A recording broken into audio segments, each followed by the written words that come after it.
E lá vamos nós para mais um Liga da Política. Hoje eu coloquei Ari, viu, Milani? Do meu lado. Porque se ele perturbar, o chute aqui dá certo. Eu já tô recebendo o chute aqui do lado. O chute aqui dá certo. E eu de frente aqui. Se ele balançar muito no entrevistado aqui, o chute vem. Porque sabe, comigo é assim, agressão. Eu tô até com medo, viu? Mas é pra dar a crocância do negócio, né? Tem que ter. Tomando chute? Não, você tem que dar aquela pimentada. Quando eu chuto, faz croque mesmo. Meu povo, vamos lá? Estamos aqui com o Leonardo Dias, um grande amigo nosso, comentarista da Brado, advogado, sabe tudo de economia e política. E a gente vai conhecer um pouquinho da sua história agora, meu amigo. A gente precisa começar a entender quem é você e o que você faz lá pro lado de Candeias. Me conte aí, quem é você dentro desse processo político? Isso aqui é a Liga da Política. Seja bem-vindo. Obrigado. É multifacetado, né? Sabe? Então, eu já tô aqui contando e se você disser, ainda tem mais, né? Ainda tem mais um pouquinho. Valeu, pessoal. Para mim é um prazer, né, participar aqui com vocês. Eu já acompanhei, tive a oportunidade de receber uns trechos, né, pelo Instagram ali, eu já vi também. Eu vejo que vocês tentam falar aí, né, sobre os bastidores, fazendo análise também, né, sobre o cenário político local, né, a nível nacional também. Então eu estou à disposição, né, para falar para o que der e vier, né. Aqui a gente fala de política, e política é tudo. Exatamente. Então, fala de tudo. A gente fala um pouquinho tudo. Como é que foi que você chegou pro processo político? Porque ninguém gosta de política à toa. Ninguém tá no meio político gosta de se mexer com isso à toa. Me conte a sua história. Eu particularmente não posso dizer que eu sou de uma família que tenha a veia política, né, no seu horizonte. Eu, na verdade, sempre gostei de política por acompanhar o noticiário. Quando eu fui fazer minha primeira graduação, entrei na faculdade aos 17 anos, no curso de Economia, e eu fui convidado, né, por sempre me posicionar, né, em relação a algumas questões que eram consideradas polêmicas naquele momento, lá naquele contexto ainda, no início, né, dos anos 2000. Fui para o DA, o Diretório Acadêmico, participei do DCE dos estudantes, e desde então passei a acompanhar a política mais de perto, né? Cheguei a me filiar a um partido político na época. E pode dizer qual foi? Na verdade, eu só fui filiado até hoje a 2 partidos. Não, a 3, na verdade, né? O primeiro foi o PPS, quando eu tinha 17 anos, mas por incrível que pareça, eu me filiei ao PPS porque o PPS era um partido que já era contra o PT na época. Sim. Era um partido de esquerda, obviamente, mas eu me filiei porque eu me considerava de esquerda, mesmo, na verdade, sem ser, porque eu era rejeitado como... O PSDB era direita, né? Isso.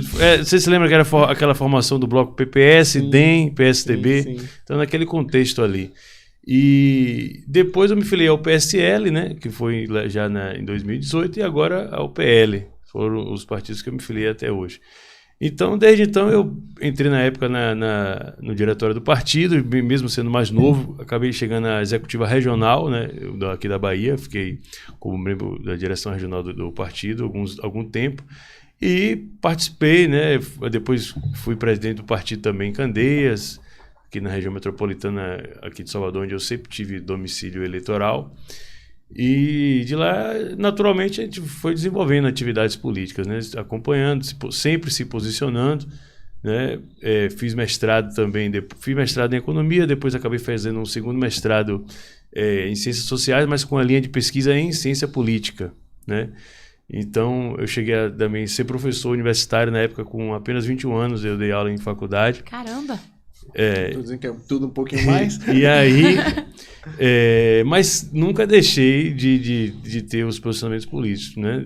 Cheguei na trajetória também ser secretário municipal 2 vezes, também lá em Candeias. Você assumiu secretaria de quê lá? Fui a Secretaria de Trânsito e Transportes e também a Secretaria de Indústria e Comércio. Em que ano estamos falando aí? Foi... Eu saí na última vez em 2016, né? Ainda na década passada.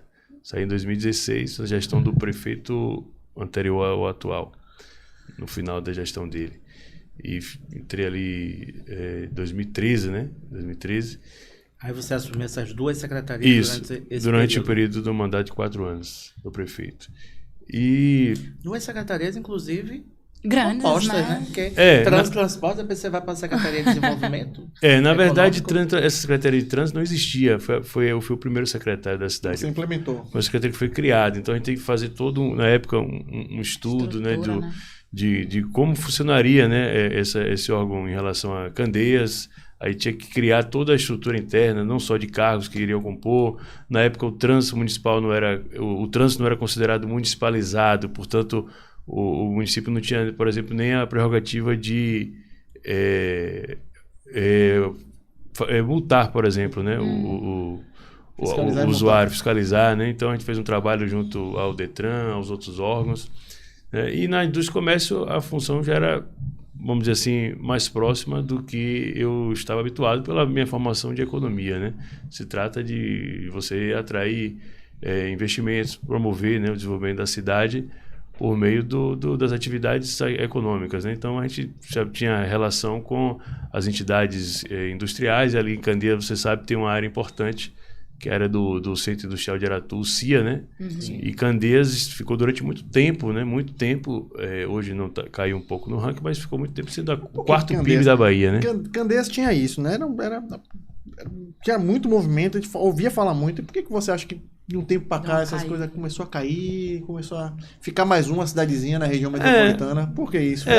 Como eu estava te falando, Candeias já chegou a ser o quarto PIB da Bahia durante muito tempo, justamente por abrigar. Muita gente confunde, acha que é por causa da questão do petróleo, porque, na verdade, Candeias foi a primeira cidade do Brasil onde o petróleo jorrou de fato.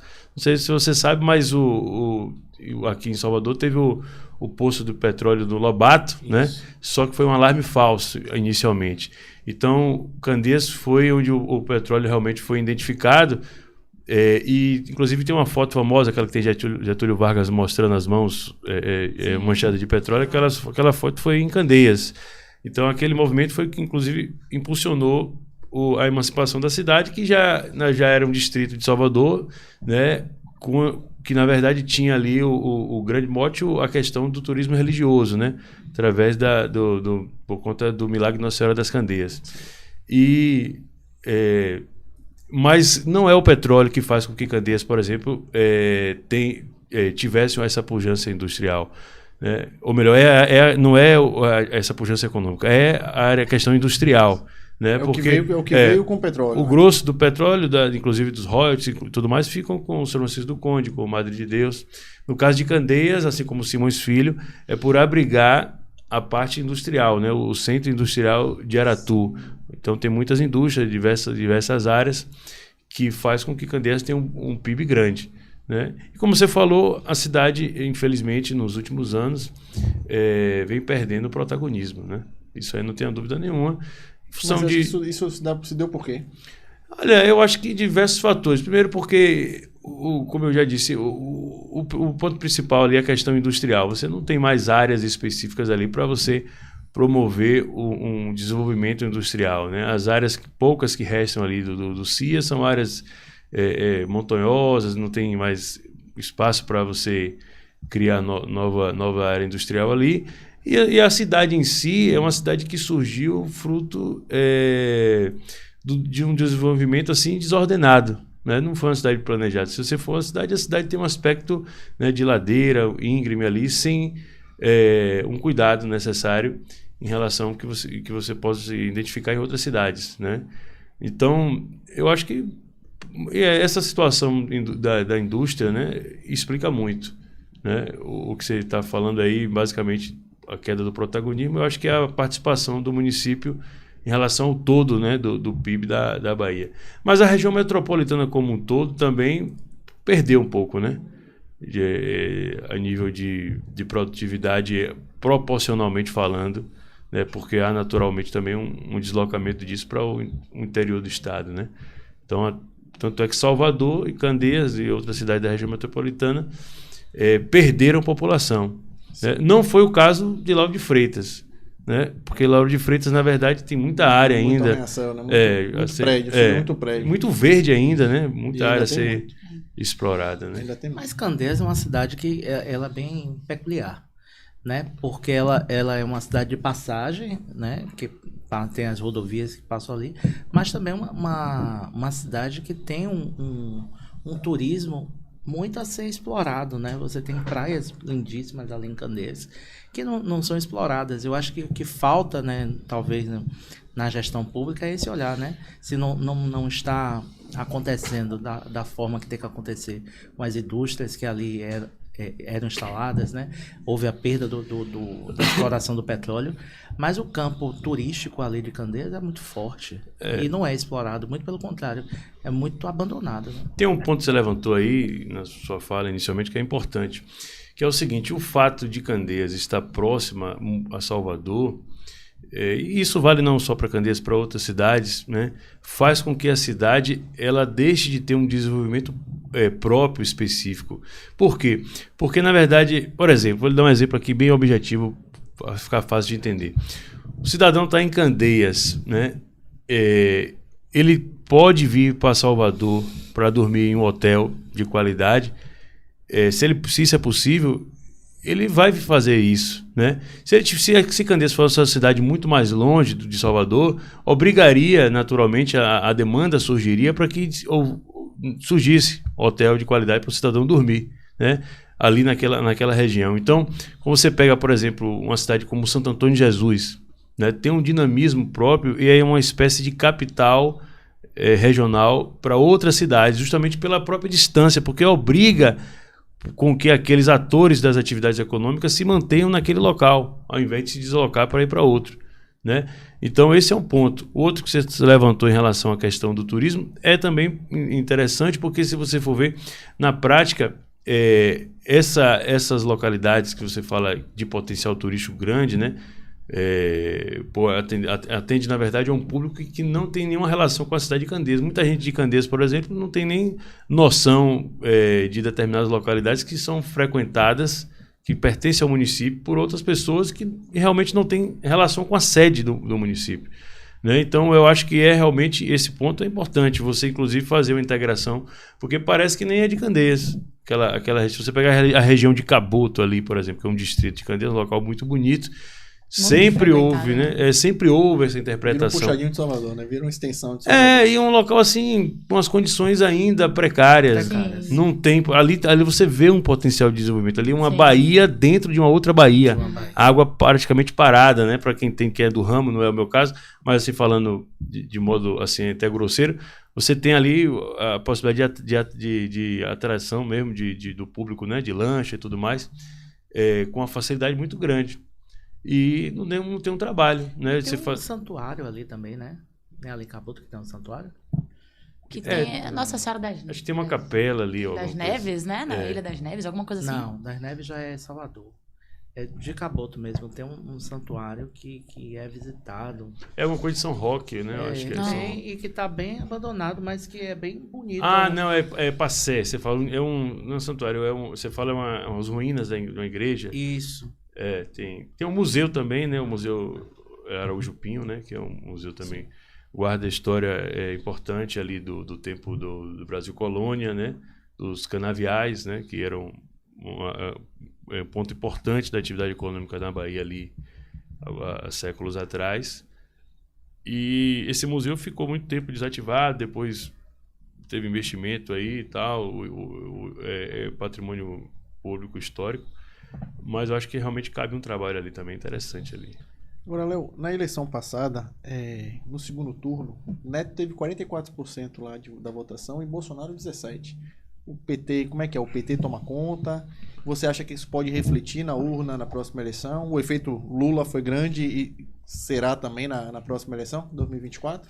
Olha, o PT em Candeias sempre venceu as eleições do ponto de vista estadual, nacional, né? Historicamente, sempre foi assim. Mas se você levar em consideração a relação direta com a questão da cidade, com o eleitorado local na eleição municipal, isso não se reflete porque o próprio PT em Candeias, o PT em Candeias nunca teve chance de ganhar a eleição para prefeito, né?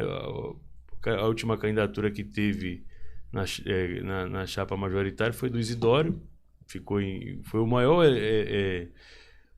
desempenho dele, inclusive na eleição de 2000, portanto, 23 anos atrás, ele teve 7 mil votos. De lá ele foi candidato em 2000, 2004, 2008 em Candeias, 2012. Em 2012 ele foi em 5º lugar em Candeias. Né? Então, pra você ver.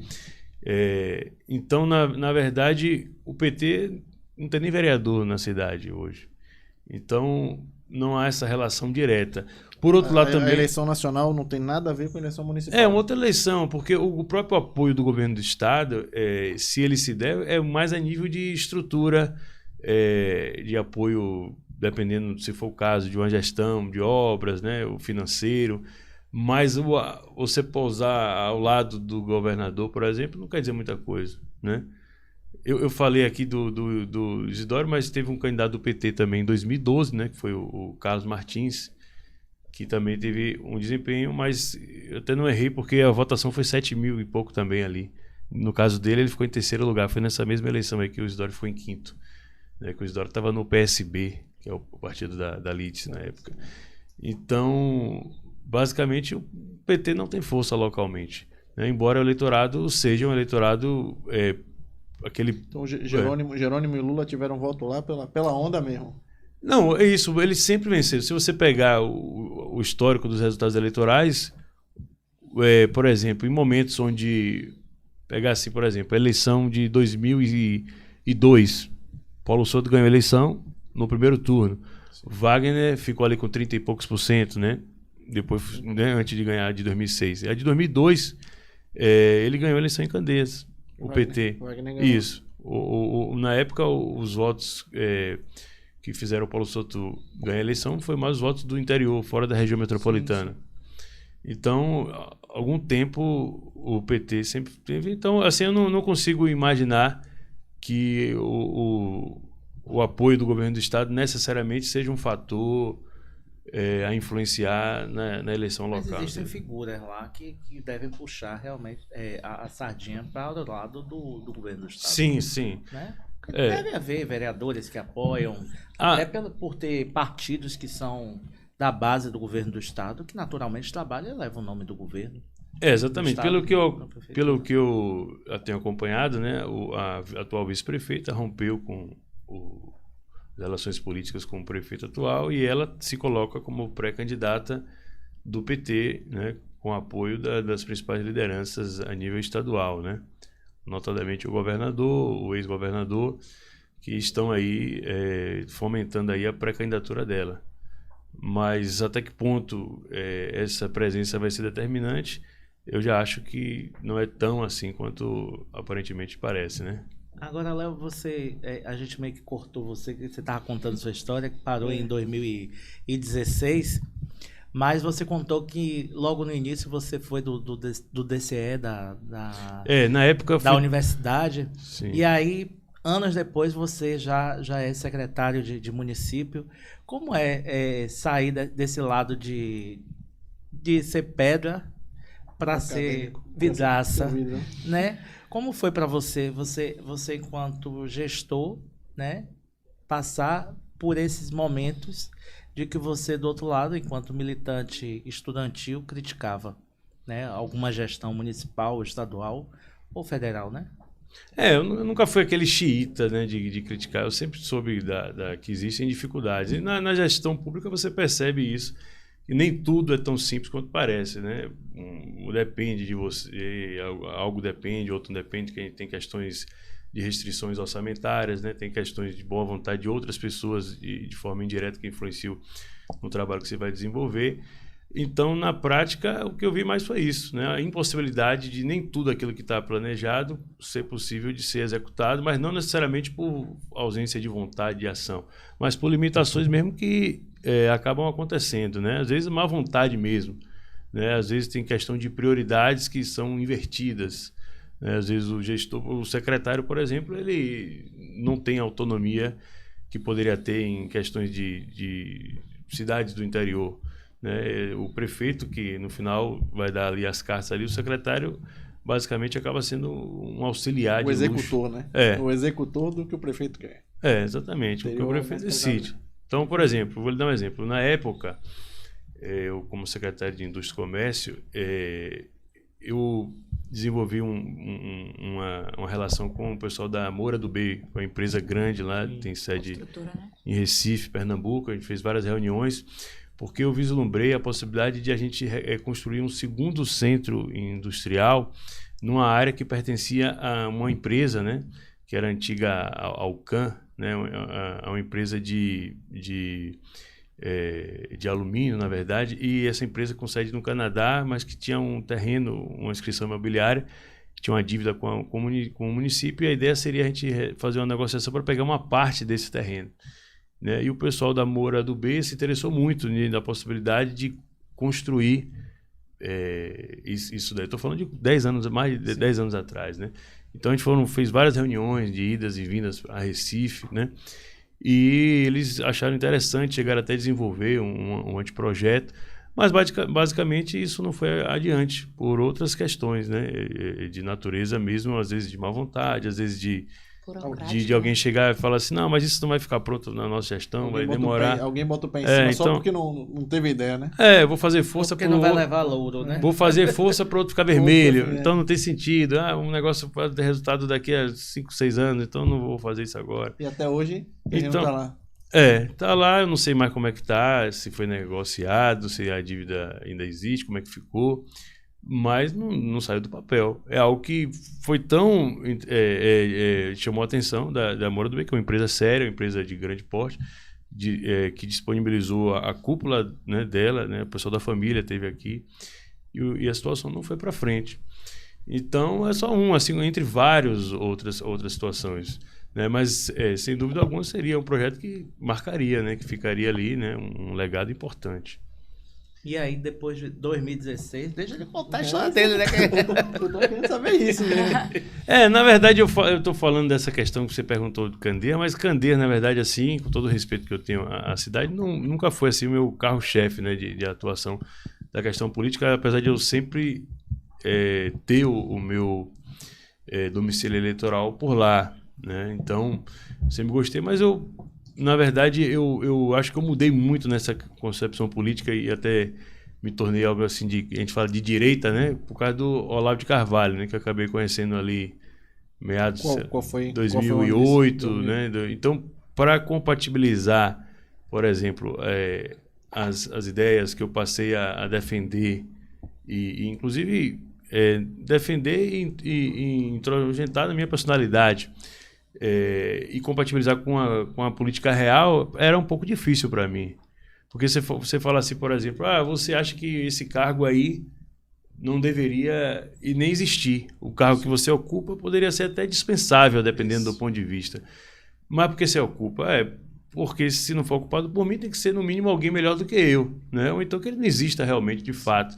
Eu digo no ponto de vista de uma visão mais extremada, liberal da política, no sentido de que... Alguém precisa ocupar aquele cargo, já que ele existe. Ou então extinga ele, né? Porque não tem sentido você colocar alguém por colocar. Se for colocar, tenta que alguém tenha a competência para fazer o mínimo possível, né? Então eu me tornei alguém de direita, defendendo assim, os valores de viés mais conservador, já nesse período aí, né? Mas tendo que lidar ao mesmo tempo com toda a situação, né, de relação com o pessoal do PT, sindicalista, local. Eu sempre soube separar isso muito bem. Então, por isso que eu não acho que eu posso ser enquadrado como um xiita, porque se você for ver na internet é o que mais tem. O sujeito, ele vai lá... Extremista, né? Eu chamo de extremista. Acaba sendo extremista porque ele ignora a realidade. Então, você vai na política municipal, você tem que conversar com todo mundo. Sim. Né? Você não tem que... porque o cara é esquerdista, não sei o que, tem uma visão completamente diferente da sua. Aí você não vai conversar com ele. Tem muito isso, né? Tanto na política como na comunicação. E você também entrou no nosso meio, né? Você virou comentarista lá na Rádio Brado. Eu queria que você contasse um pouquinho como é que foi, como é que tudo aconteceu. Você desbravou, de fato. Eu acabei ficando conhecido nesse ponto da questão da direita da Bahia, né? Porque na época, né, tinha pouca gente que apoiava a pré-candidatura do Bolsonaro. Contava nos dedos, realmente. Então, quando eu era secretário de Candeias... 2018, né? Isso, mas antes, voltando, assim, eu como secretário, por exemplo, eu fui lá no gabinete do Bolsonaro e... Deputado, eu era secretário municipal. Aí tinha um evento lá do Sebrae, com o secretário de desenvolvimento. em Brasília. Eu aproveitava, passava lá, conversava com ele e tal. Peguei amizade com o pessoal do gabinete.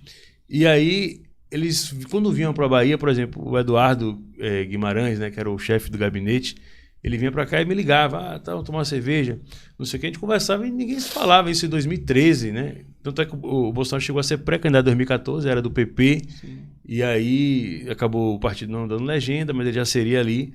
A gente já sabia que alguma coisa estava, aqueles movimentos que acabaram eclodindo ali com o pessoal Olavo e tal, o Bolsonaro chegou depois. Então eu comecei a participar e fiquei acabando conhecido nisso, né, no meio, porque eu ajudava até financeiramente a fazer as faixas, aqueles movimentos que começaram em 2013, aí tiveram o movimento o impeachment da Dilma, 2014, 2015, né? E até me arriscando, porque eu tinha cargo lá na prefeitura, né?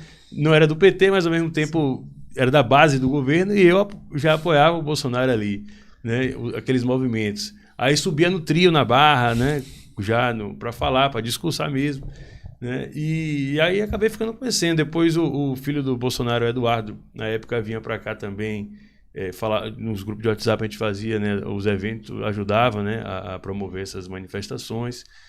E por conta disso eu fiquei conhecido nesse meio da direita aqui da Bahia, né, que acabou surgindo, né, várias figuras, acabou muita gente chegando depois da gente, acabou se lançando candidato, eu acabei não sendo.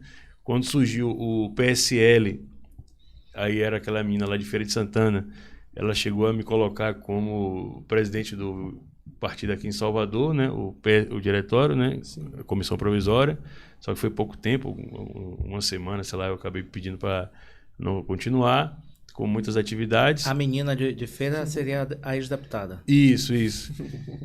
E pronto, aí eu... O que é bacana é que ele não fala o nome, mas...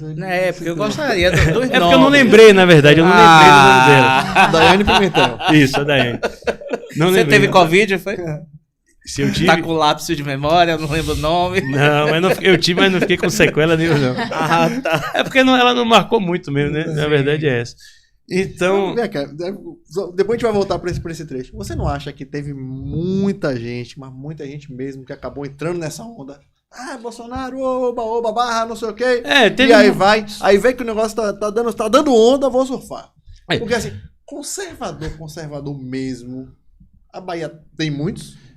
Não, veja bem, olha, você falou surfou na onda. O próprio Bolsonaro, assim, não é nenhum, eu não tô fazendo uma crítica, nem crítica ao termo, não estou acusando, mas ele surfou em uma onda que não foi ele quem criou. Esta onda assim de direita, conservadora, então foi o Olavo de Carvalho, que já era muito conhecido na internet, né? Tinha uma espécie de uma bolha. Você falou 2006. Não, ele 2008, já veio. Esse né? trabalho, não, 2008 foi quando eu comecei a levar mais a sério, a conhecer a obra dele, mas ele já faz esse trabalho desde a década de 90. Então, já tinha muita gente, né, que era influenciada em uma espécie de uma bolha fechada na internet, e eram pessoas que tinham capacidade de formar opinião na sociedade, mas que não se manifestavam. Em 1990 já tinha essa bolha de internet? Sim, tinha juízes, vários médicos, empresários que seguiam o Olavo de Carvalho, do ponto de vista intelectual, que apreciava a obra dele desde os anos 90, muita gente que não se posicionava. Então, se você pegar, por exemplo, se voltar no tempo, você via lá o filho do Bolsonaro, o Flávio, dando medalha como deputado estadual do Rio de Janeiro ao Olavo de Carvalho em 2009, porque o Olavo, o trabalho que ele estava desenvolvendo era uma bolha que ninguém conhecia, porque era restrito ali.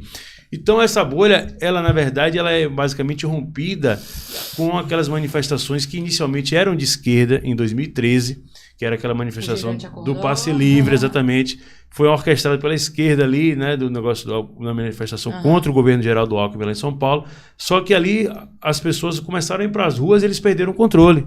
Aquelas manifestações que se tornaram de direita e o pessoal ia para a rua com cartaz, Olavo tem razão. Era no trio gritando. Então, assim, ninguém entendeu como é que um cara desse coincidiu, porque naquele momento ali, um editor da revista Veja, que era um dos alunos dele, que era o Felipe Moura Brasil, resolveu lançar um livro, que era uma coletânea de artigos. Esse livro se tornou um best-seller no povão, né?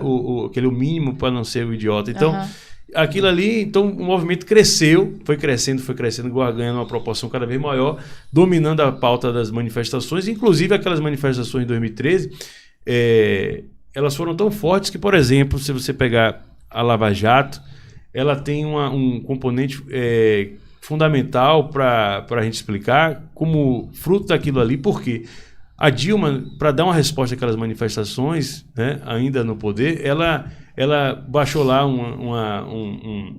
um pacote de legislação em que incluía, por exemplo, entre várias situações, a mudança da punibilidade, né, no Código Penal mesmo, o Instituto da Delação Premiada, que era uma cópia de uma legislação norte-americana. Mas essa questão da delação premiada foi fundamental para o avanço da Lava Jato posteriormente, nos anos seguintes, que colocou atrás das grades a cúpula do PT, né, por conta da pressão. Ali foi uma resposta que ela deu, né, a ideia de dar o anel para não perder os dedos. Então, aquelas manifestações foram crescendo e, em determinado momento, se tinha a ideia de que não aceitariam políticos nas manifestações. O PSDB foi o primeiro a ser rechaçado, né? Porque ninguém queria o PT, mas também não queria o PSDB, ninguém aceitava. Não tinha partido político. Não tinha ninguém. O Bolsonaro, na verdade, também não foi aceito inicialmente. Ele tentou subir no palanque algumas vezes e não conseguiu. Só que meio que, em determinado momento, ele que calibrou o discurso dele, né? O que ele começou a falar, calibrou exatamente com aquilo que estava sendo colocado nas ruas, que era essa onda de direita conservadora, anti-sistema, né, anti-establishment, entre aspas. E então ele foi meio que um casamento perfeito. O pessoal começou a ver, não, esse é o cara, é o único que nos representa, né? Porque foram vários os movimentos que tentaram, vamos dizer assim, capturar essa energia das ruas, né? Teve MBL, teve aquele movimento Vem para as Ruas, todos eles não tiveram o êxito necessário porque eles não conseguiam fazer esse discurso que as pessoas identificavam como sendo um discurso realmente coerente com o que estava sendo ali pedido, né? Então o Bolsonaro veio com aquele discurso, ele dizia, não, eu não vou ser eleito para consertar o sistema, eu vou ser eleito para destruir o sistema. Quer dizer, algo meio sem lógica, meio com a bola quadrada, porque se você está participando... Se eu sou o sistema. Se você está participando do processo eleitoral, eu estou participando da eleição, ou seja, das regras do jogo, e eu vou destruir esse... Então ele não precisava nem participar da eleição. Exato. Ele precisava fazer uma revolução, ou seja, capturar essa energia e, como líder, impulsionar essa... que ele fala de destruição. Mas ele fez isso, né? Aí ninguém se atentou. Hoje é mais fácil a gente falar depois que já passou. Mas na época, basicamente foi isso. Então ele surfou. Teve muito aproveitador, além do ele foi o primeiro, na verdade. E depois dele, aí surfaram na onda dele. Todo mundo começou a entender que era só calibrar o discurso. Ele furou a bolha. Então, como eu estava dizendo, quer dizer, o Olavo tinha furado um pouco, mas quando ele entra, ele espalha de forma geral. Então o Bolsonaro...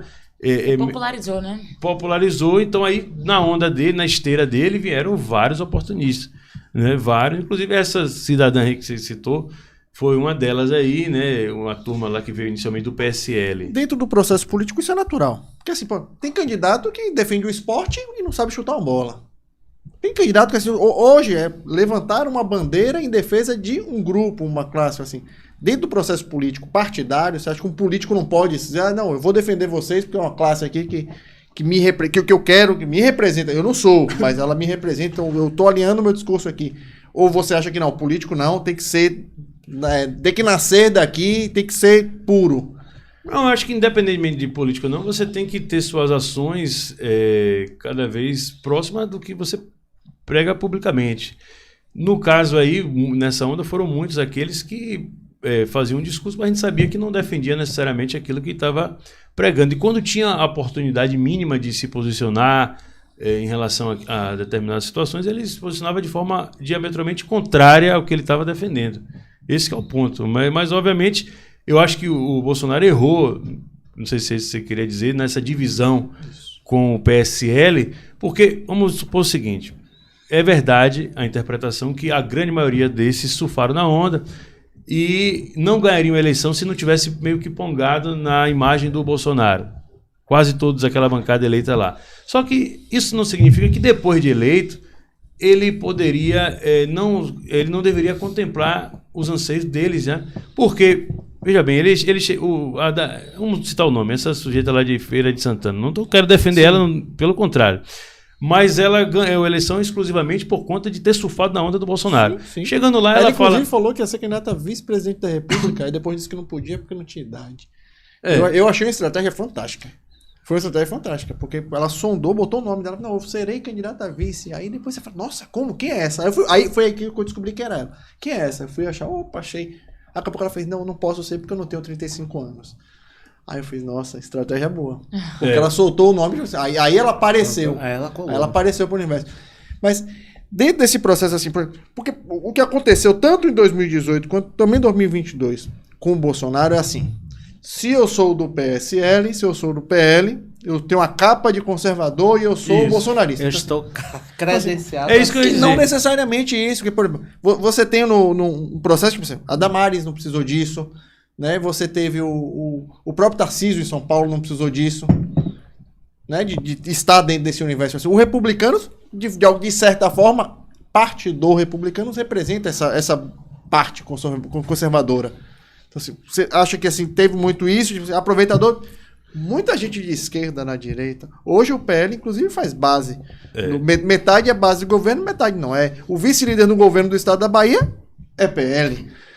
Então, assim, é e não é, né?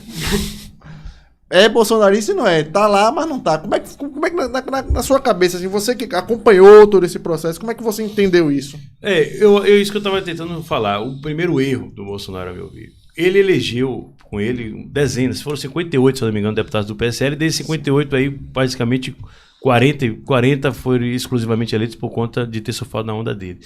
Chegando lá, esses parlamentares naturalmente queriam espaços no governo, indicar, né, seus assessores que ajudaram na campanha, né, se fortalecer politicamente para eleições seguintes. O Bolsonaro chegou e disse, não, você não tem direito a nada, né, porque basicamente você só ganha a eleição por conta do apoio. Eu já lhe dei o mandato. Que eu dei, já tenho o mandato, então fique aí com o que vocês... Então eu não preciso. Então ele promoveu esse racha de forma desnecessária para não dar o que eles queriam, que era muito pouco, a meu ver. Depois ele teve que recompor a base com o Centrão. E o Centrão, ele deu muito mais, deu ministério, deu estatais, muito mais caro, né? Deu tudo e não teve o apoio. Saiu muito mais caro. Né? Porque para quem elegeu junto com ele, acabou saindo mais caro. E você vê, se você fizer uma análise do governo, o governo Bolsonaro, claro que teve a questão da pandemia, mas o governo funcionou, vamos dizer assim, razoavelmente de acordo com as expectativas da agenda que foi proposta em 2018, apenas em 2019, que foi justamente no ano onde o governo não tinha o apoio do Centrão, onde o Bolsonaro tinha meio que inovado uma situação política, que ele tinha feito um rompimento daquilo que se caracterizou chamar de presidencialismo de coalizão, desde da nova Constituição para cá, né? Desde, pelo menos ali, não vamos contar Collor, que Collor caiu justamente por conta disso. Sim. Desde Itamar Franco, depois 2 mandatos de FHC, mandato de Lula, Dilma, todos governaram basicamente na lógica dos ministérios em troca de apoio no Congresso. Sim. Ele rompeu esta lógica em 2019 e, por incrível que pareça, aprovou reformas estruturais, inclusive a reforma da Previdência, que foi importante naquele momento ali, sem o apoio do Centrão. E aí depois, já com o período da pandemia, ele praticamente chuta, né, essa ala ideológica que dava sustentação a ele, que era a área raiz, né, a base raiz dele, e vai fazer uma composição com o Centrão. Só que esse Centrão não entrega os votos que ele precisa, porque ele nem o voto impresso que ele apoiou tanto, entre várias outras bandeiras, não conseguiu. Em troca de 9, 10 ministérios estatais importantes. Aqui na Bahia ele botou um deputado aí que nadou de braçada em estatal e foi o mais votado nessa eleição aí. Um deputado que chamou ele de débil mental durante o início da instalação do governo. Acabou brigando com os amigos iniciais. Exatamente. E acabou tendo que compor com os inimigos. Então, assim, com todo respeito aí, desculpa o termo, fez uma cagada, na verdade, né? O Bolsonaro ali naquele primeiro momento, na questão do PSL. Mas você acha que nesse momento aí também não seria muita interferência dos filhos? Porque o que se fala, né? Eu não posso provar, porque eu não estava vivendo lá o dia a dia deles, é que 90% das cagadas, como você está dizendo, que Bolsonaro fez foi por conta dos filhos. Vide que hoje ele está sofrendo, né? O que ele está sofrendo para proteger os filhos. Eu tenho uma interpretação sobre essa questão do filho dele, né? Do Flávio. Eu tô falando os filhos. Aí eu coloco todos os 4. 01, 02, 03, 04. Eu não coloco o meu nome, o que ele diz, né? É porque o Flávio... A fraquejada. Tem a questão mais emblemática para a gente entender o que pode ter acontecido, né? E que é minha linha de interpretação. Naturalmente, as instituições oficiais, inclusive o Ministério Público de alguns estados, têm o viés ideológico, né, ali. Então, surgiu uma lista, né, de parlamentares do Rio de Janeiro que fazia a chamada prática de rachadinha. Que, na verdade, se você for ver a rigor, a rachadinha ela pode ser imoral, mas legalmente até então não era um crime considerado. Tem partido que tem no seu estatuto previsto a doação de recursos do cargo que você ocupa por indicação partidária, o cargo público que você ocupa. Então, o que aconteceu? Naquele momento ali surgiu essa lista, o filho dele nessa lista estava na posição, se eu não me engano, 30º e alguma coisa, da lista do número de quantia de movimentações que os deputados haviam feito. E aí, qual era o que ele podia fazer? Ele podia chegar e dizer, meu filho no passado não tinha dinheiro para fazer campanha, e ele chegou para os assessores de gabinete e pediu uma contribuição, um percentual do salário para juntar para fazer campanha, já que ele não contava com o apoio que muitos candidatos têm com dinheiro sujo, então ele podia ter falado isso. Isso é imoral? Pode até ser que sim, mas é ilegal. Agora, se tiver que prender meu filho, tiver que investigá-lo, prenda também todos os deputados do PT, do PSOL, que inclusive tem movimentação 10 vezes maior do que o meu filho. Ele tinha que falar isso, mas o que ele fez?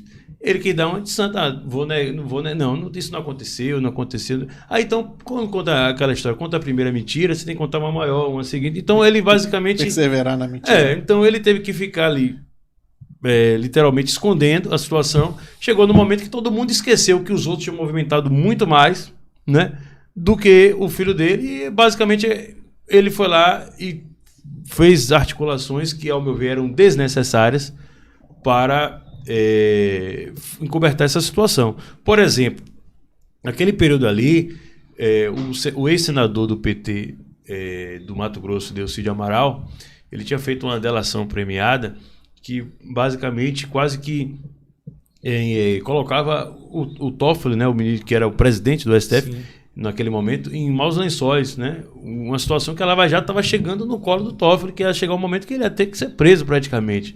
E aí o próprio Toffoli, depois da reunião com o Bolsonaro, supostamente para blindar o filho do Bolsonaro, mas na verdade blindando ele próprio, ele retira o COAF, né, na época do Ministério da Justiça, e devolve ao Ministério da Economia e barra todas as investigações do COAF no país por tempo indeterminado.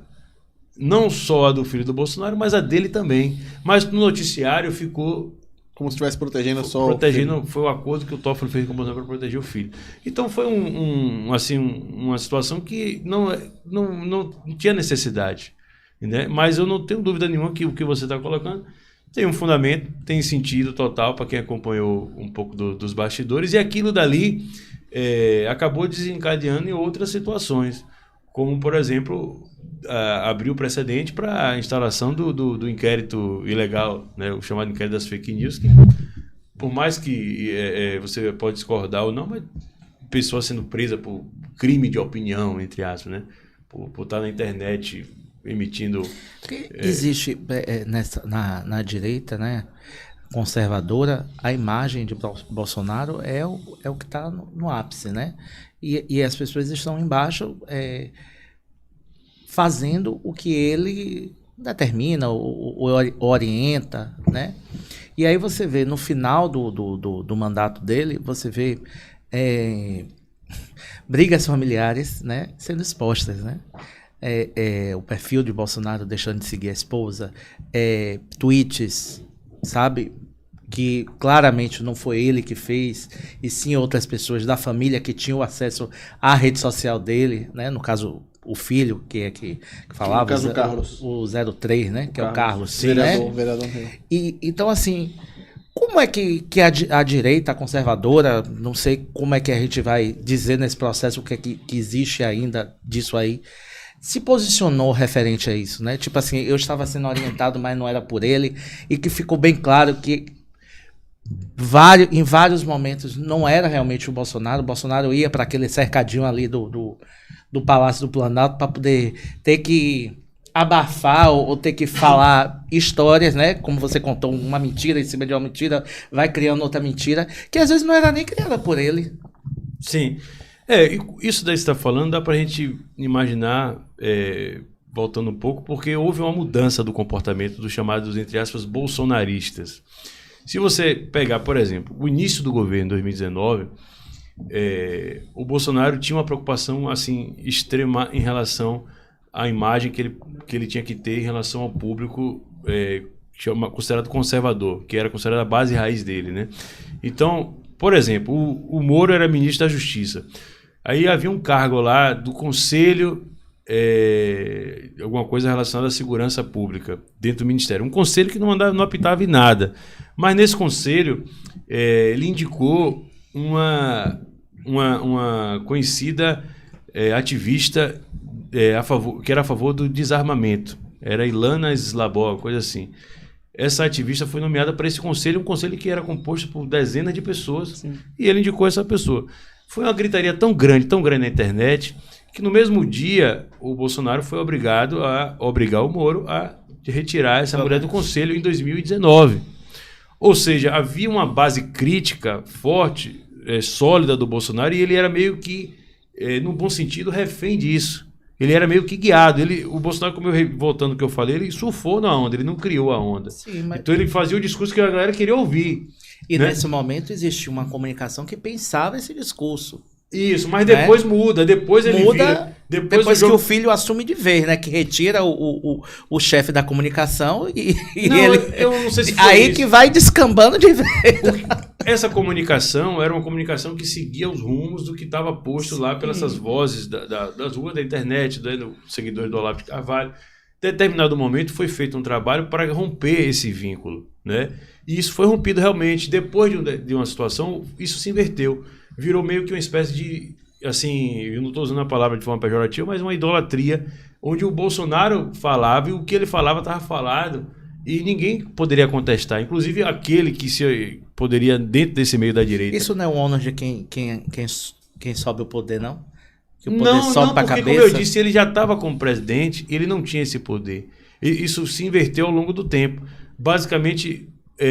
depois disso, aí sim vem esse cenário que você está falando. Do que ele fala, passa a ser incontestável. Quem ousa contestar, seja até um parlamentar, por exemplo, ele automaticamente não é conservador. Na linguagem popular, é cancelado, né? Então ele perde a aura de bolsonarista, de conservador, seja lá o que for que tenha que o caracteriza como sendo da direita, e ele é meio que expulso. Então você fazer uma crítica, mesmo que construtiva, mesmo à direita do Bolsonaro, você automaticamente está sendo um leviano, você está querendo prejudicá-lo, inclusive uma cobrança para o próprio bem do governo. Você, por pensar assim, já sofreu muito essa crítica? Sim, por exemplo, quando eu ia na rádio lá, no começo, já em 2020, já estava assim.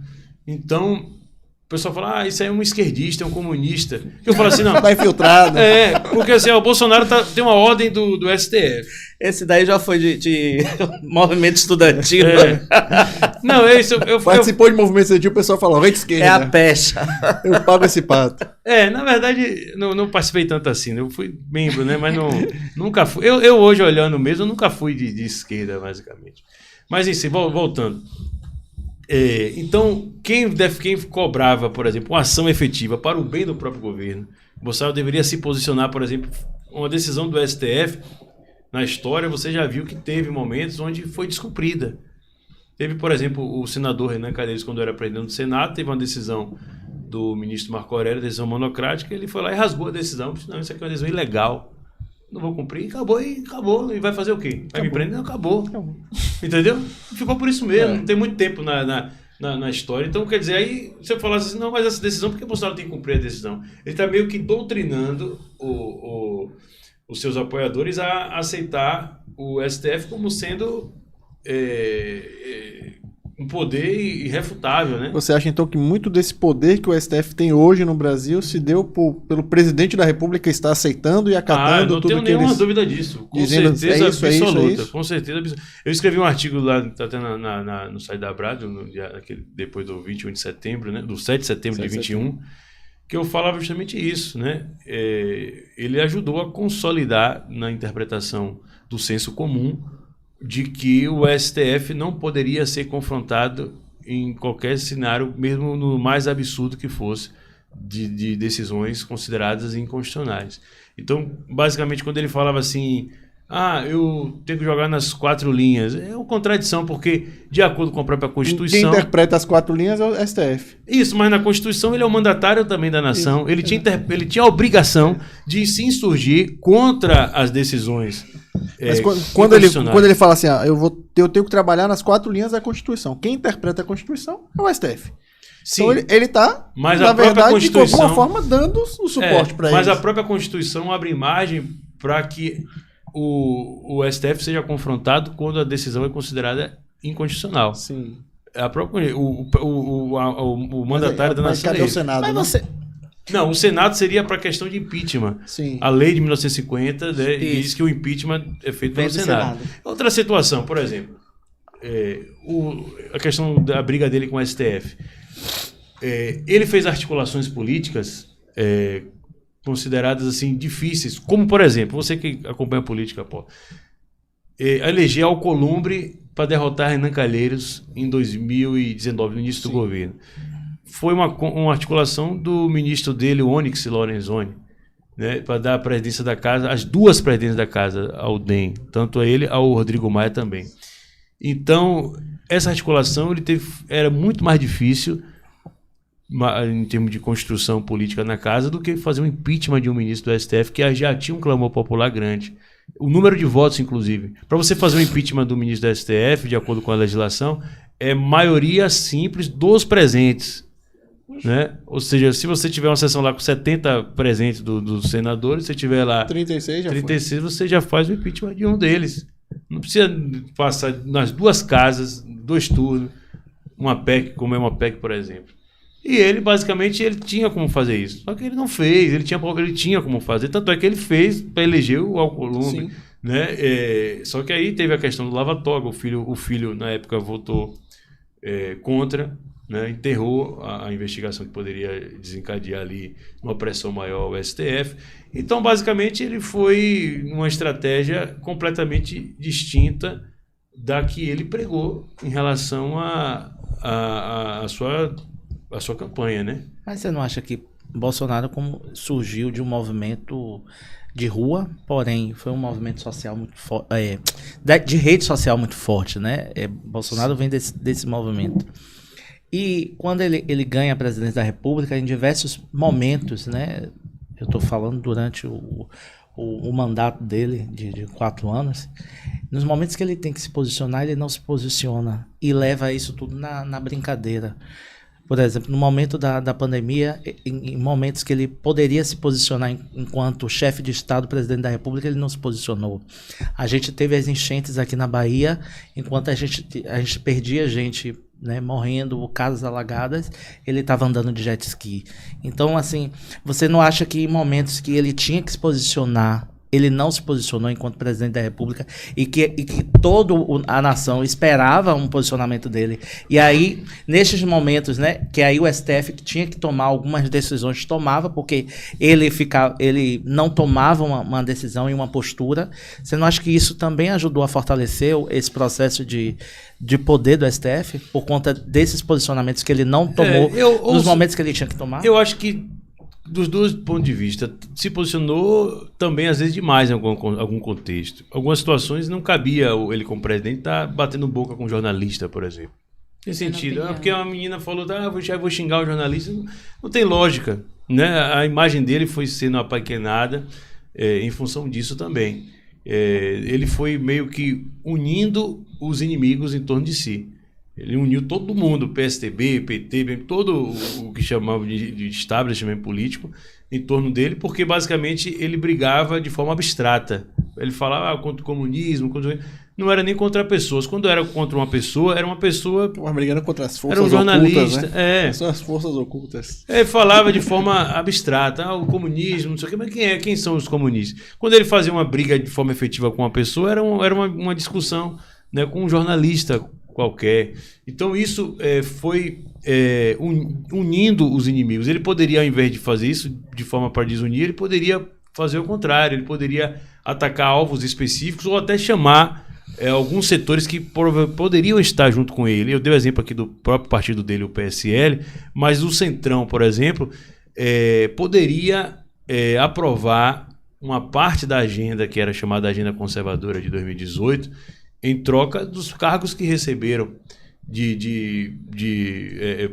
por exemplo, a agenda que ele defendeu, né, questão de doutrinação nas escolas, questão de armamento civil, parcialmente ou não, entre outras, esse centrão, que é o centrão que está hoje já de novo com o Lula, aprovaria também as pautas do governo dele. Mas não aprovou nada. Teve todos os cargos que ele ofereceu, mas não aprovou nada. Por quê? Porque, na verdade, ele ficou tão enfraquecido que, em determinado momento, os ministérios que ele dava serviam apenas para que o impeachment dele não fosse votado. Sendo que o impeachment, na verdade, acontece historicamente em situações muito específicas, que é quando há uma ausência de popularidade muito grande ao ponto de que o governo fica insustentável. Isso não chegou a acontecer com o Bolsonaro em nenhum momento. O que aconteceu é que ele ficou dividido, o país, né? Ele gerou um ódio muito grande de determinadas pessoas, justamente, eu acho que ele mais... alimentou, né? Eu acho que mais até pelo posicionamento excessivo do que pela ausência de posicionamento. O que você está chamando de ausência de posicionamento é um trato mais próximo daquilo que realmente importa. Né, daquilo que realmente importa, dos problemas reais do país. E ele deu muita atenção pra baboseira. E perdeu muito tempo com bobagem, entendeu? Se posicionou demais e onde não precisava se posicionar. Não caberia ele estar falando, porque teve não sei o que no interior, aí ele faz uma live para não sei quando para falar porque teve uma bobagem lá, não sei o que. Pegar um probleminha, transformava em problema nacional. A sensação é que ele não tinha assessoria nenhuma. Mas o problema é que, como você também falou... Ou não mas a assessoria ou que não pensava em 2019 foi embora. Não, foi embora. Agora, tem algo acontecendo agora, que tem muita gente, inclusive, que analisa assim, Bolsonaro correndo risco, estão procurando alguma coisa para prender Bolsonaro, assim como foi feito com Lula, e muita gente fala assim, não, vai acontecer com o Bolsonaro a mesma coisa que foi feita com Lula, vão prender, vão soltar, vão transformá-lo em herói novamente, e ele voltará em 2026. Você concorda com isso? Olha, eu acho que a analogia não cabe, assim, eu tenho várias críticas ao Bolsonaro, mas eu acho que não dá para a gente comparar com o Lula em relação ao histórico de corrupção, da corrupção institucionalizada que foi feita no país, do volume, né? A gente está falando de bilhões desviados das estatais, né? A questão da Petrobras, por exemplo, um roubo sem precedente na história do mundo, né? E aquilo tudo ali foi, basicamente, ele não foi absolvido, uma interpretação jurídica esdrúxula, né? Que, na verdade, sem pé nem cabeça, mas quem acompanhou os bastidores sabe, inclusive, que infelizmente acabou acontecendo até por uma questão de uma estratégia equivocada do próprio Bolsonaro, que achou ali, pelo menos, que não deveria confrontar o que estava sendo desenhado, porque lá na frente poderia, entre aspas, ser mais fácil derrotar o Lula, unir o país, né, para derrotar o Lula. Então, ele não usou parte da popularidade que ele tinha para, por exemplo, fazer movimentações de rua, para fazer com que as pessoas se revoltassem naquilo que estava sendo desenhado, que era o Lula sair da cadeia, diretamente da cadeia, para depois ser tornado elegível e depois virar o presidente. O voto de Minerva, que fez o Lula se tornar elegível, foi dado pelo Cássio Nunes, que foi o ministro indicado pelo próprio Bolsonaro. Né? A mesma coisa aconteceu com o Bolsonaro, com o Lula agora na indicação do Zanin, né? Isso. Parece que ele deu um voto conservador, está sendo chamado de conservador. Mas você concorda que ele é conservador? Não, ali é um voto que não quer. Ali é um voto que não tem somatório nenhum. Ali estava decidido, né? E ele, como a gente que acompanha, se você fazer um estudo das votações, o voto dele não decide nada. Vamos ver quando for um voto realmente que tem um impacto decisivo para uma situação importante. Ali foi um voto de posicionamento. Você acha que de fato ele fez o posicionamento ideológico dele ali? Eu não sei se tem um componente de posicionamento, de interpretação ideológica. Eu vejo mais como algo proforme, porque não muda muito, entendeu? Não muda muito, o voto dele já tá, a eleição está decidida ali. Falta mais, estão 5-1, eu acho. Isso. Então provavelmente deve ter mais um outro voto aí, né? Algo que também não deveria acontecer, porque ali basicamente o STF está legislando. O voto correto ali seria daquele que diz, não, isso aqui não cabe ao STF. Né? Joga para os deputados resolverem. O Congresso que tem que decidir isso aí. Mas, enfim, eu acho que o Bolsonaro errou muito, né, nesse ponto aí, entendeu? Eu acho que ele, na verdade, a falha dele ali consistiu mesmo exatamente nisso que você colocou aí. Agora, passado as eleições, né? A gente está vivendo esse momento agora, e Bolsonaro conta com alguns poucos governadores que estão ao lado dele, né?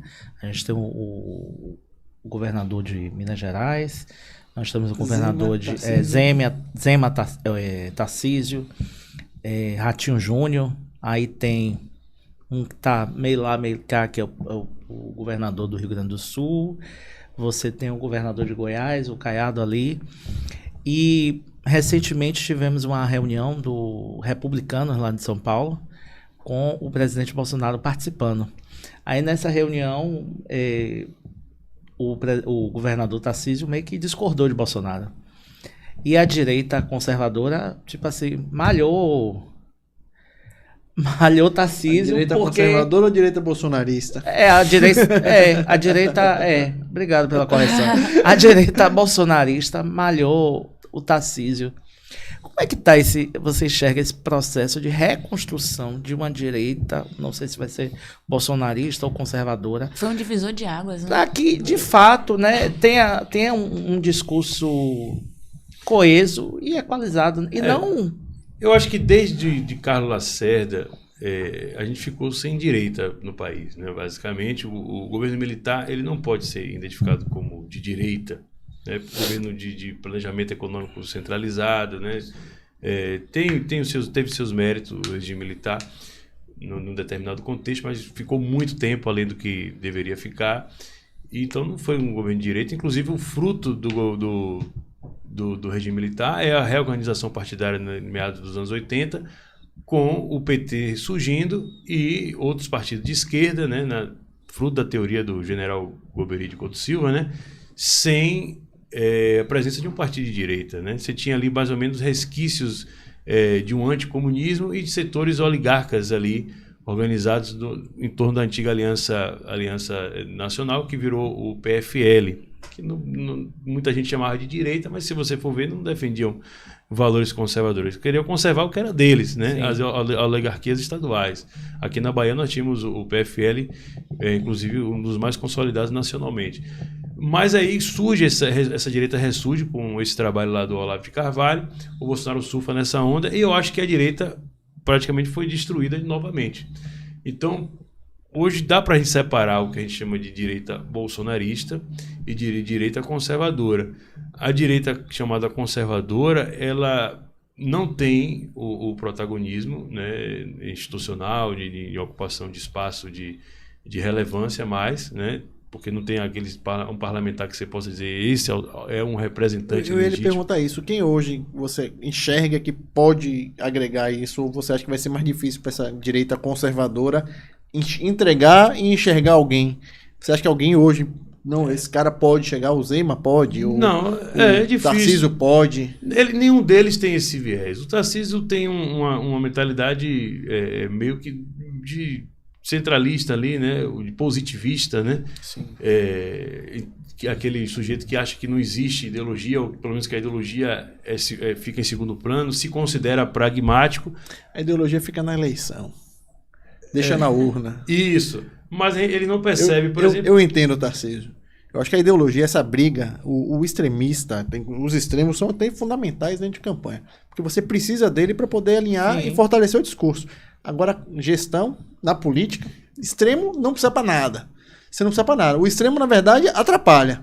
Então, você governa olhando para o centro. Não adianta, porque você está governando para todo mundo. Depende de qualquer coisa. Lula foi eleito com 53% dos votos válidos. Com 50 aí? Não. Com 50 alguma coisa. Menos de 51. Bobagem. Então, assim, bobagem. Tem 49 lá, cara. Que ele tem que olhar para isso também. Mas ele não vai chegar atropelando. Mas Lula governa para todos? Por exemplo, os setores... Se ele não governar para todos, ele vai conseguir completar os 4 anos? Não, os setores evangélicos se sentem contemplados com o governo de esquerda? Eu acho que não. Eu acho que não tem como se agradar a todo mundo. O que, por exemplo, vamos lá, o Tarcísio teve um embate com esse pessoal da direita conservadora, porque ele ajudou lá o movimento LGBT com a questão lá da parada gay. Sim. ele prometeu em campanha não fazer isso. Aí, depois de eleito, ele fez. Só que a opção, ele agrada um lado e desagrada o outro. Ele é melhor ele agradar quem ajudou a eleger ele, Até ou quem o recurso já estava destinado pelo gestor passado. Não foi bem assim. Sim, briga foi justamente porque ele Quando ele ampliou o Você recurso. já Quando tem o ele recurso. assume, ele já tá com... Não, mas a briga foi A justamente loja tá porque pronta. ele promoveu a ampliação desses valores. Né? Inclusive, ele deu essa desculpa inicialmente, depois o pessoal, não, mas o valor era X e está muito maior e tal. Entendi. Então, na verdade, o questionamento é o seguinte, era melhor ele agradar o público que o elegeu ou desagradá-lo, né? Porque ao ajudar o que não ele elegeu ele, automaticamente está desagradando. Então, esse é o ponto. Porque o outro lado não faz isso. Entendeu? O outro lado não faz isso. Então, se fosse o contrário, por exemplo, se o prefeito fosse lá o Boulos, né? O Boulos é o governador, o Boulos foi prefeito, ou ele é o governador. Mas se for, quem foi candidato? Foi o Haddad, né? O Haddad. Se fosse o Haddad, ele estaria lá ajudando algum movimento conservador? Obviamente que não. Né? Então, esse que é o ponto, né, que o pessoal cobra. Eu acho que tem uma coerência na cobrança nesse sentido aí. Mas eu acho que assim, é como o Paulo falou, quando o Tarcísio assume, ele deixa de lado o extremismo, né? E passa a ser o gestor, né? E quando você fala de uma parada gay, que é uma parada gay de São Paulo a maior do mundo, com 2 milhões de pessoas, que vai gerar uma renda, né?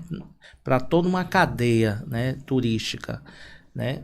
Não só turística, mas e outros segmentos, porque 2 milhões de pessoas que vão estar numa cidade por conta de uma parada gay. Então ele olhou mais para o lado financeiro do que, de fato, o pensamento político dele, né? O viés ideológico dele, né?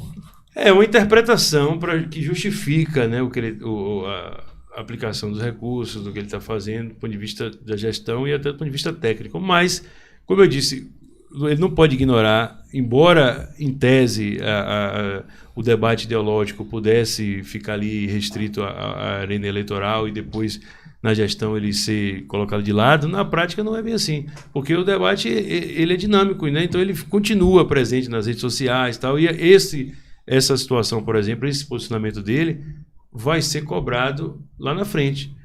Uma parcela que ele desagradou certamente pode não votar mais nele, ou então votar apenas porque não tem outra opção. Pelo menos sem entusiasmo.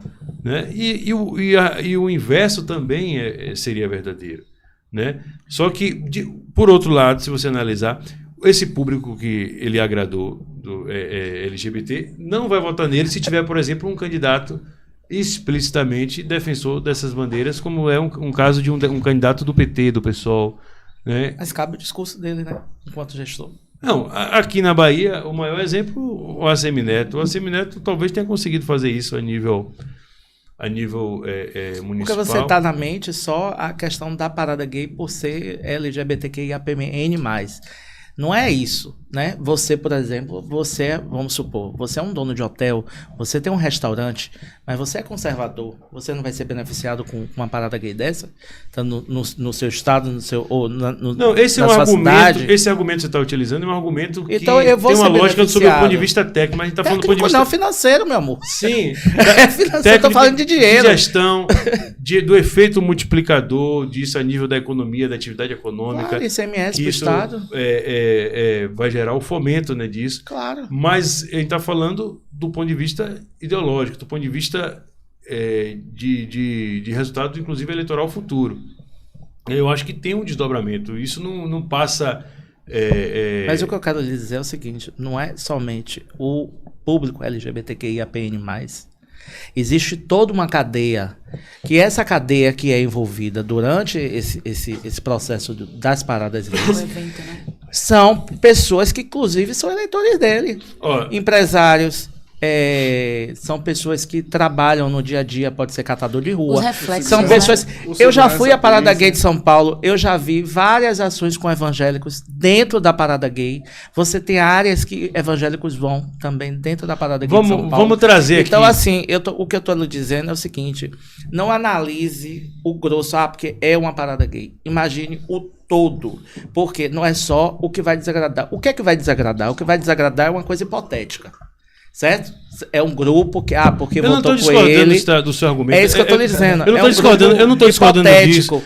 Mas, por exemplo, muitas pessoas em São Paulo esperam esse momento da parada gay, que geralmente é em junho, que é o inverno, né? Que é o momento que São Paulo recebe também uma quantidade de turistas muito grandes, porque vão para outras cidades do interior de São Paulo, porque é o frio, né? Você tem Campo de Jordão, você tem Olambra, você tem cidades que estão turísticas que esperam realmente esse público.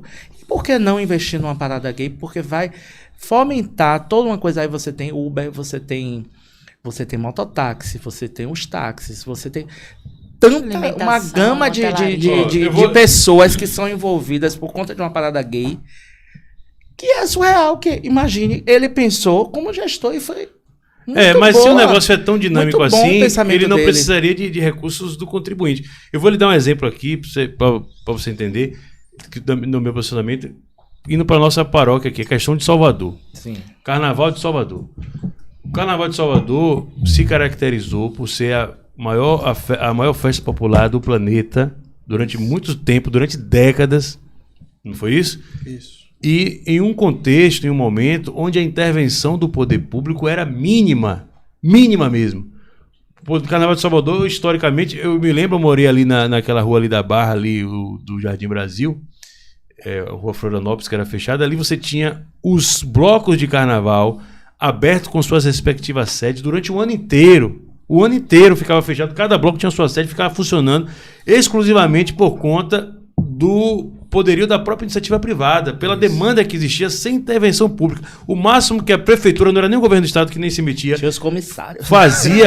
Fazia era o seguinte, era só organizar a fila. Associado e pagava o carnezinho. Fazer uma fila do carnaval, para quem o bloco vai sair e tal, mas ali tinha um dinamismo absurdo, gente do mundo inteiro que funcionava a festa, né, no carnaval, as maiores atrações, não entrava dinheiro do contribuinte. Dinheiro dos cofres públicos não fomentava o carnaval, nem da prefeitura, nem do governo do estado. Em determinado momento começou a dizer o seguinte: mas esse carnaval está crescendo muito, é os blocos, antes do camarote, é o bloco, então tá meio que está sendo bloco pipoca. Aí começaram assim, vamos botar um bloco pipoca com dinheiro da prefeitura. Isso. Aí botou, aí não sei o que. Daqui a pouco, o que foi que aconteceu? Acabou a festa virou um LGBT, porque hoje a Parada de Salvador é uma parada gay, 100%.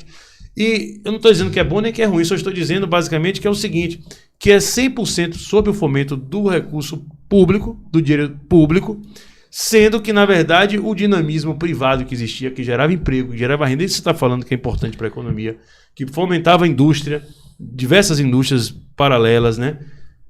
Correlatas que viviam em função da festa, e hoje não existe mais. Por quê? Porque, na verdade, houve intervenção exagerada do poder público, que hoje, na verdade, praticamente 100% das atrações são atrações sob o fomento do recurso do contribuinte, né? E qual foi o ganho? Se você botar na balança, o dinamismo econômico diminuiu. Você mudou o público, né, por questões ideológicas que não eram necessárias.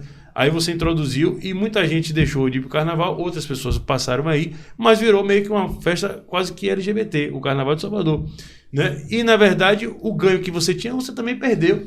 Você continua tendo ali, só que agora meio que troca. Você tem ali, né, tem a situação, por exemplo, uma cervejaria patrocina o carnaval. Aí tem exclusividade para vender no circuito, na avenida e tal. Só que, por outro lado, antes você tinha uma liberdade, o ambulante comprava lá e vendia, não sei o quê. Era uma coisa meio desorganizada, o comércio que se organizava naturalmente, entendeu? Então, assim, esse argumento, ele tem uma lógica, eu concordo, mas, ao mesmo tempo, há controvérsias em relação a ele. Se você colocá-lo na balança, você vai ver que o ganho do ponto de vista da atividade econômica, quando você coloca o recurso público e bota na balança, não é tão, assim, fácil de você medir. Né? Porque uma coisa é o seguinte, funciona sem recurso público, há o dinamismo natural, ou não funciona. Se você não fomentar a parada gay de São Paulo com recurso do contribuinte, e ela se mantiver pelo setor privado, você vai poder falar isso, poder comparar inclusive os dois momentos, como a gente pode comparar com o Carnaval de Salvador. Né? O Carnaval de Salvador, para muita gente ficou melhor, Para outro, hoje em tese, entre aspas, mais democrático, atração, o público antigamente era uma espécie de monopólio dos blocos, dos camarotes, hoje o cara vai na rua e tem atração, mas para muita gente também isso deixou de ser interessante, muita gente fala, não vou mais ali, não perdeu sentido para mim. Então, quem é que tá certo e quem tá errado? Eu acho que... Temos assunto aí para fazer 5 podcasts. Eu ia até rebater, mas não vou rebater, não. Até porque a gente já estourou o tempo. Foi mesmo. Eu queria saber, vocês têm mais alguma pergunta, meu povo? Eu tenho a pergunta. A pergunta? Lógico, eu vou ter a pergunta. Como é que vai se posicionar? Você é presidente municipal do PL em Candeias, né? Eu queria saber um pouco como é que o partido vai se posicionar dentro do município para... eleições de 2024. Lá em Candeias, está falando com o Paulo, é meio complicado. O cenário é bem assim, acirrado do ponto de vista da disputa local. Lá hoje nós temos alguns pré-candidatos, 3 ou 4, mas eu acho que isso vai acabar se afunilando no máximo 3 ou 2, é a tendência.